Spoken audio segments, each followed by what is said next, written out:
Welcome back to my channel Neelu's classroom. आओ कुछ नया सीखें।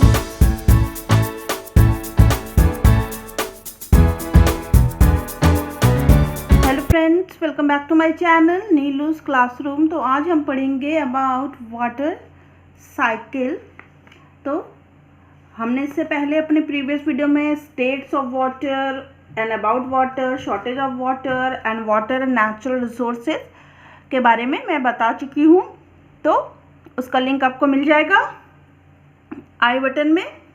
और आज हम उसी टॉपिक पे वाटर एंड नेचुरल रिसोर्सेज में नया टॉपिक पढ़ेंगे, water cycle. When some changes occur over and over again then it is said to form a cycle of change. तो जो चीज़ अगेन एंड अगेन बार बार होती रहती है उसे ही हम क्या कहते हैं, form a cycle of change. तो एक साइकिल की तरह होता है। साइकिल में क्या होती है, एक चीज़ जिस पॉइंट से शुरू होती है उसी पॉइंट पे कॉन्स्टेंटली उसी पॉइंट पे ख़त्म होती है, फिर होती है एक तरह से एक सर्कुलेशन होता है। So water constantly move from the earth to the air and come back to the earth again. This constant circulation of water in nature is known as the water cycle। तो इसका क्या मतलब है कि जो water अर्थ पे होता है, अर्थ पे वाटर रिवर, पॉन्ड, सी, ओशियन, इस सब लेक, इस सब जगह में होता है। और वो जो सन की लाइट होती है, सन की हीट, उससे इवोपरेट होके वापस कहाँ जाता है, स्काई में जाता है, क्लाउड बनता है, वहाँ जाके वो कूल होता है तो बारिश के रूप में वापस अर्थ पे गिरती है, वापस आ जाती है, फिर ऊपर जाती है, इवोपरेशन होता है प्रोसेस, और कूल होके वाटर वेपर जब कूल होते हैं और रेन फॉर्म में नीचे गिरते हैं तो उसे हम क्या बोलते हैं, उस प्रोसेस को कंडेंसेशन। तो ये प्रोसेस कंटिन्यूसली होती है और इसे ही कहते हैं water cycle. The water in seas, rivers, lakes, ponds or streams evaporates because of the heat of the sun. Plants also give out large amount of water from their leaves. The water vapor rises up. The air higher up in the atmosphere is cooler to form tiny drops of water. These drops of water unite together to form clouds. As the clouds get cool further, more water drops unite together and become bigger. When they become too heavy, they fall on the earth as rain. In colder weather, the water may fall as hail or snow. तो क्या होता है, जब evaporation की process होती है और water vapour tiny droplets जाते हैं स्काई में, तो धीरे धीरे वो एक साथ जुड़ जुड़ के क्या बनते हैं, क्लाउड बनते हैं। इसी तरीके से बहुत सारे जो क्लाउड्स हैं वो वाटर क्या होता है, वो वाटर ड्रॉप्स होते हैं जो एक साथ इकट्ठा होते हैं। तो एक छोटे बॉल से एक बड़ी बॉल, मतलब बड़े क्लाउड्स बनते जाते हैं और धीरे धीरे वो क्लाउड्स क्या होते हैं, बहुत बड़े हो जाते हैं और बहुत हैवी हो जाते हैं। तो जब वो बहुत हैवी हो जाते हैं, भारी, तो अपने आप को संभाल नहीं पाते, एक तरह से यही समझिए। तो क्या होती है, अर्थ पे रेनफॉल होती है। और यही जो वाटर है, जब विंटर के समय पे यही वाटरफॉल होता है, जब बहुत जिस जगह पे बहुत ठंडी पड़ती है, कोल्ड वेदर होता है, वहाँ पे क्या होता है, यही वाटर जो फॉल करता है वो क्या होता है, ठंड के वजह से टेम्परेचर वहाँ बहुत डाउन होता है। तो जब टेम्परेचर बहुत कम होता है तो क्या होती है, आइस फॉर्म होती है ना। तो इसीलिए जिस जगह पे वेदर बहुत कोल्ड होता है वहाँ पे जब वाटरफॉल होता है तो वो एज अ स्नो होता है। The rainwater falls everywhere. The rain that falls on land में drain into rivers and stream. तो बारिश जो होती है वो हर जगह होती है, और जो रेन वाटर है वो बह के रिवर में, स्ट्रीम में, पॉन्ड में जमा होता है। Seep through the soil and gather underground as ground water. तो जो ज़मीन होती है उसे सोख लेती है और वो अंडरग्राउंड मतलब एज अ ग्राउंड वाटर चला जाता है अर्थ में। Fall on high mountains and get frozen during summer. It melts and flows into river. और जो माउंटेन्स होते हैं जहाँ पे स्नो वगैरह गिरती है, तो वहाँ पे टेम्परेचर जब वेदर जो होता है बहुत ही कोल्ड होता है, तो वहाँ पे जब ये माउंटेन्स पे बारिश होती है तो क्या होता है, वो जो वाटर है वो वहाँ पे फ्रीज हो जाता है, फ्रोज़न हो जाता है, और जब गर्मी आती है तो वही मेल्ट होता है और अगेन वही फ्लो करता है रिवर्स में। तो this water again evaporates and the water cycle is goes on. तो इस तरीके से फिर से वही प्रोसेस होती है, इवापोरेशन कंडेंसेशन, इवापोरेशन कंडेंसेशन। तो एक तरह से ये एक साइकिल चलती है, इसीलिए इसे कहते हैं water cycle. Then about ground water, if we dig a deep hole in the ground you will see that the soil below is moist। तो जब आपने कभी देखा होगा कि जब हम डीप होल करते हैं या कभी किसी ने जब किसी को वेल खोदते देखा होगा, तो जब हम कुआं खोदते हैं तो जब कुएं में बहुत डीप खुद जाता है तो नीचे से जो सॉइल होती है वो मॉइस्ट निकलती है, मतलब गीली होती है। This shows that the presence of water under the ground.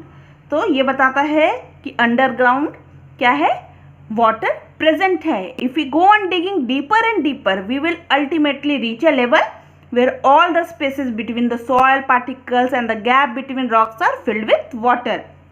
तो अंडरग्राउंड क्या होता है, जो बिलो द अर्थ होता, हमारा सरफेस होता है, वहाँ पे रॉक्स होते हैं, सॉइल पार्टिकल्स होते हैं, उनके बीच में क्या होता है, वाटर होता है, फिल होता है उन गैप्स के बीच में। This level is known as the water table.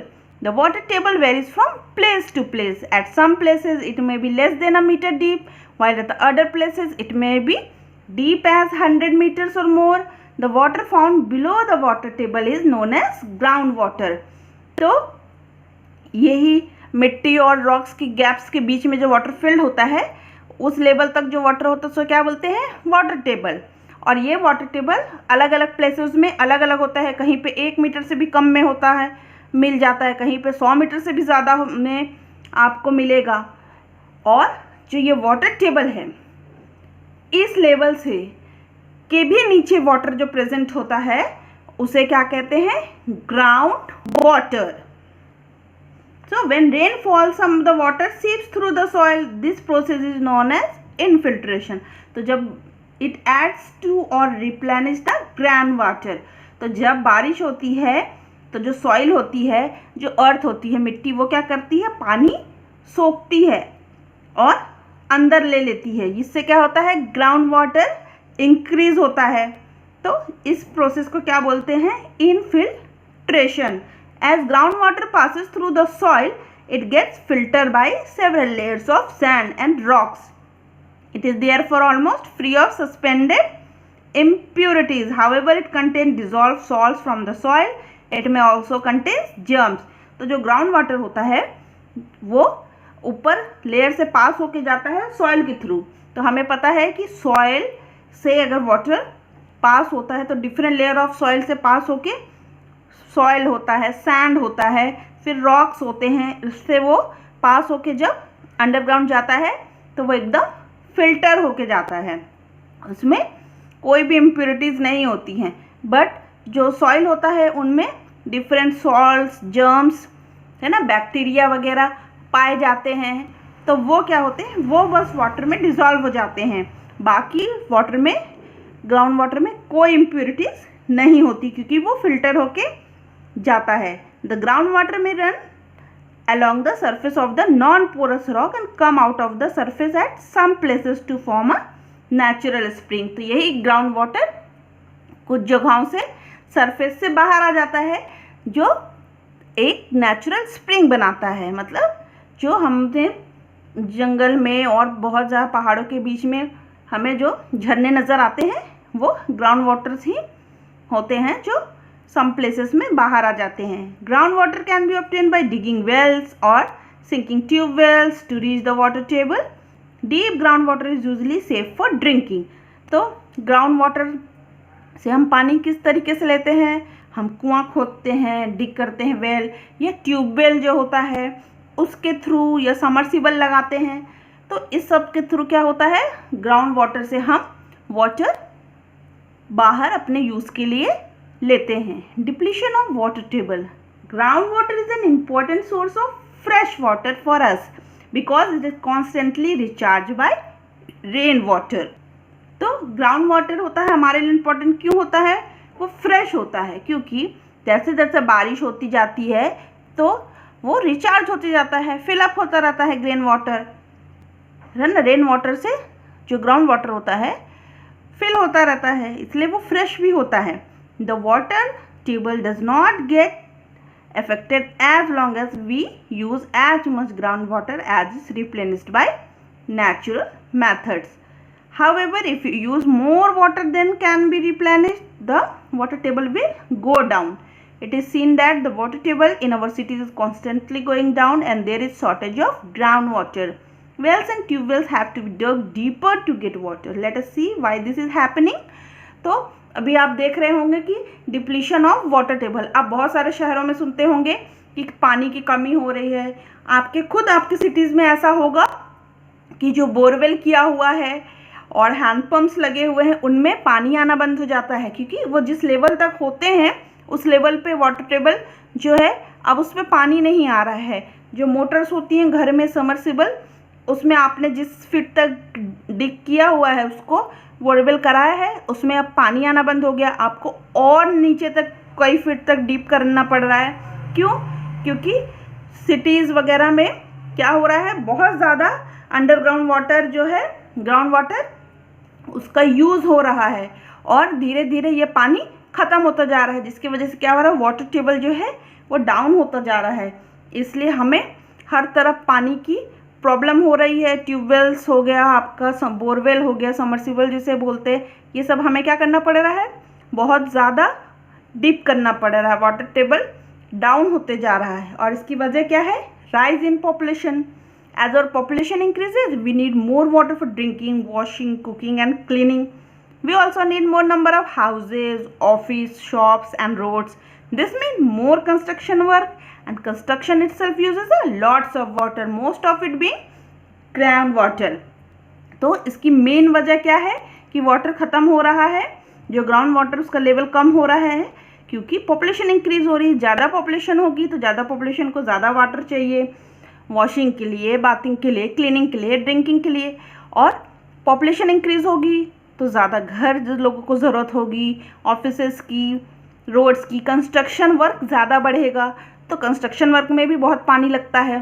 तो उन सब के लिए क्या होता है कि ग्राउंड वाटर जो होता है उस वाटर की ज़रूरत होती है। तो जैसे पॉपुलेशन इंक्रीज़ होगी तो वाटर का भी जो नेसेसिटी है वो इंक्रीज़ होगा। इस वजह से भी क्या हो रहा है, ग्राउंड वाटर जो है उसका लेवल कम हो रहा है। Beside as we increase the buildup area and reduce open areas, there is a reduction in the amount of water seeping into the ground. This is because water cannot seep into the ground from build-up areas. Thus, rising population leads to an increase in consumption and at the same time a decrease in the seepage of water into the ground. है ना। तो क्या हो रहा है, जब construction work ज़्यादा हो रहा है, पॉपुलेशन इंक्रीज होगी तो पेड़ कट रहे हैं, लार्ज नंबर ऑफ पेड़ कट रहे हैं, वहाँ बिल्डिंग्स बन रही है, कंस्ट्रक्शन हो रहा है, रोड्स बन रहा है, तो वाटर ग्राउंड लेवल तक जाने के लिए क्या होता है, सॉयल सैंड की ज़रूरत होती है, जिसके थ्रू सीप होके वो नीचे जाए ग्राउंड वाटर में। लेकिन अगर आप उसे बिल्डिंग्स बना देंगे, हर जगह पे रोड्स हो गई है, तो पानी एब्जॉर्ब कैसे होगा, अंदर कैसे जाएगा, सीप कैसे होगा ग्राउंड वाटर में। तो जब सीप ही नहीं होगा तो ग्राउंड वाटर का लेवल, वाटर टेबल लेवल बढ़ेगा कैसे। तो ये भी बहुत बड़ी प्रॉब्लम है, क्योंकि हम पेड़ कट करते जा रहे हैं, वहाँ बिल्डिंग्स खड़ी करते जा रहे हैं। तो जब सैंड नहीं होगी, लैंड नहीं होगी, तो रेन वाटर कैसे जाएगा, ग्राउंड वाटर का जो लेवल है वो कैसे इंक्रीज़ होगा, अर्थ में पानी ही नहीं जाएगा ना लैंड में। और सेकेंड रीज़न है increase in agriculture. As population rises so does the demand for food, causing an increase in agriculture activities. Therefore our need for water for irrigation increases.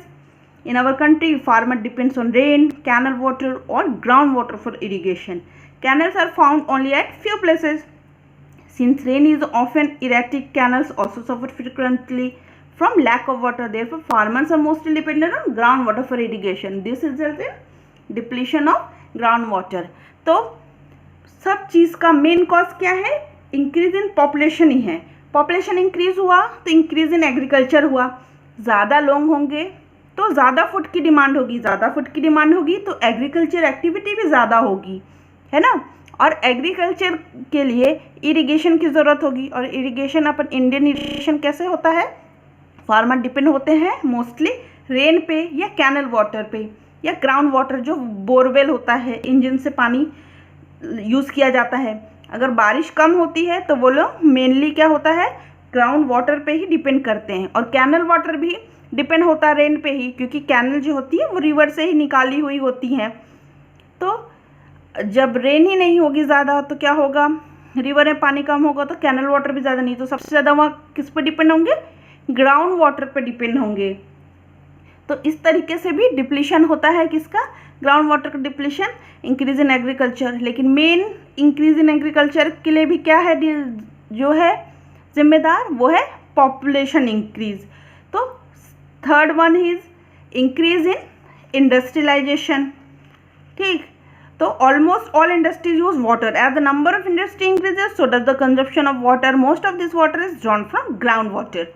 तो इंडस्ट्रियलाइजेशन कब, ज़्यादा इंडस्ट्रियलाइजेशन भी तो तभी होगा ना जब इंक्रीज इन पॉपुलेशन होगा, number of population, industries increase होंगी, तो हर इंडस्ट्री को वाटर की ज़रूरत होती है। और मोस्टली जो वाटर ये सब इंडस्ट्री वगैरह सब में यूज़ होती हैं वो क्या, कहाँ से होती हैं, ग्राउंड वाटर से ही होती है। तो सारा पानी कहाँ से खींचा जाता है, ग्राउंड वाटर से ही। तो ये भी एक रीज़न हुआ। अब लास्ट रीज़न है डिफॉरेस्टेशन। तो मैंने पहले ही बताया कि large scale deforestation has occurred to accommodate the growing population, to grow food for them and to provide space for industries. Overgrazing by our animals has also destroy large amount of vegetation. Vegetation slow down, है ना, vegetation slow down the flow of rainwater on land and increase the absorption of water by the soil. Cutting down of trees and destroying vegetation therefore interferes with the natural process by which seepage take place and the groundwater is recharged. तो deforestation, large amount of पेड़ कटने की वजह से क्या होगा, large पेड़ cut रहे हैं, इंडस्ट्रीज बन रही हैं, ओवरग्रेजिंग हो रही है, वेजिटेशन की डिस्ट्रॉय हो रहे हैं, तो रेन वाटर अंडरग्राउंड तक पहुंच नहीं रहा है। लार्ज स्केल डिफॉरेस्टेशन हो रहा है क्योंकि पॉपुलेशन इंक्रीज़ हो रही है, जिसके वजह से क्या होता है, पॉपुलेशन इंक्रीज़ होगी, इंडस्ट्रियलाइजेशन बढ़ेगा, एग्रीकल्चर बढ़ेगी, पानी की डिमांड ज़्यादा होगी, ग्राउंड वाटर लेवल से होगा। और जो रेन वाटर है, इंडस्ट्रीज़, हाउसेस, बिल्डिंग्स बन रही हैं, जिसकी वजह से जो वो रेन वाटर होता है वो ग्राउंड वाटर में जा ही नहीं पाता है ना, ग्राउंड में जा ही नहीं पाता है, तो ग्राउंड वाटर का लेवल, वाटर टेबल का लेवल इंक्रीज़ नहीं कर पाता है। तो ये सब रीज़न है कि जिसके वजह से आज जो है ग्राउंड वाटर क्या हो रहा है, ख़त्म हो रहा है, उसका डिप्लीशन हो रहा है। और इन सारी प्रॉब्लम्स की मेन वजह क्या है, increase in population. Population increase होगी तो यूज़ अपने आप बढ़ेगी, खपत बढ़ रही है वाटर की, और वाटर सेव किया नहीं जा रहा है। ठीक है, और जब वाटर का जो ग्राउंड वाटर लेवल बढ़ने की जो रेट है वो बहुत कम है और यूज़ करने की बहुत हाई है, जिसके वजह से जो ये डिप्लीशन है वो तेज़ी से ग्राउंड वाटर का हो रहा है। तो वीडियो पसंद आया तो प्लीज़ इसे लाइक करिएगा, शेयर करिएगा। मिलते हैं अपने नेक्स्ट वीडियो में, तब तक के लिए बाय, टेक केयर।